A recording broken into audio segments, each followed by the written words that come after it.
At ngayon makakausap natin si Presidential Spokesman Harry Roque. Good morning po, Secretary. Hi, Gunsan. Magandang umaga. Magandang umaga sa lahat ng nanonood at nakikinig natin. Okay, Secretary, sa isang pahayagan, sinabing sinibak na raw po si Tourism Secretary Wanda Teo. Totoo ba ito, Secretary? Well, ako po walang informasyon pa. Sa totoo lang po, no? Dahil ang nangyari po, matapos ang cabinet meeting, nag-one-on-one na po sila ni Secretary Teo, no, at ni Presidente. Bagamat ito doon din po sa Aguinaldo State Dining Room, no?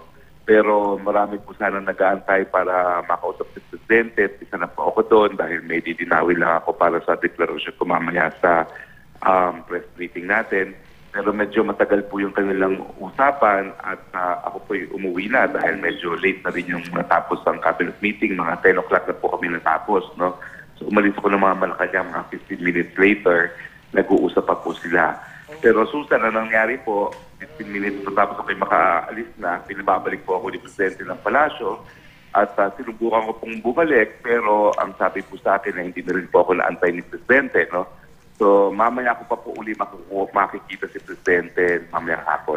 Okay, pero kumusta ho ba yung naging pag-uusap nila kagabi? Meron ba kayong balita kung ano yung mga napag-usapan? Dahil nga po sa gitna ho nitong kontrobersya, yung mga panawagan na magbitiw na sa pwesto itong si Secretary Teo, ano ho ang balita nyo doon sa pag-uusap ng Pangulo at ni Secretary Teo kagabi? Susan, dalawa lang talaga silang nag-uusap. Kaya nga kahapon, nung pinababalik ako sa Malacanang, sana lumipat, no? Para malaman ko anong gusto sabihin ng Presidente. Pero pasado alas 10 na, medyo matraffic pa rin kagabi, no? So, wala po talaga akong basihan para sabihin ko ano napag-usapan nila. Ang makukumpirma ko lang is nagkaroon sila ng one-on-one at seryoso po, mukhang seryoso yung pinag-uusapan nila pero hindi ko na po naabutan ng Presidente. Bagamat pinabalik po ako sa palasyo at hindi na po nakapagantay sa akin ng Presidente. Okay, sir, Secretary, may iba ho bang opisyal na sisibakin ang Pangulo?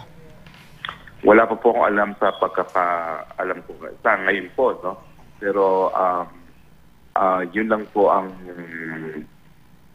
aking nakita kahapon, no? Pero ibang mga nababalita, wala pa po as far as cabinet members are concerned.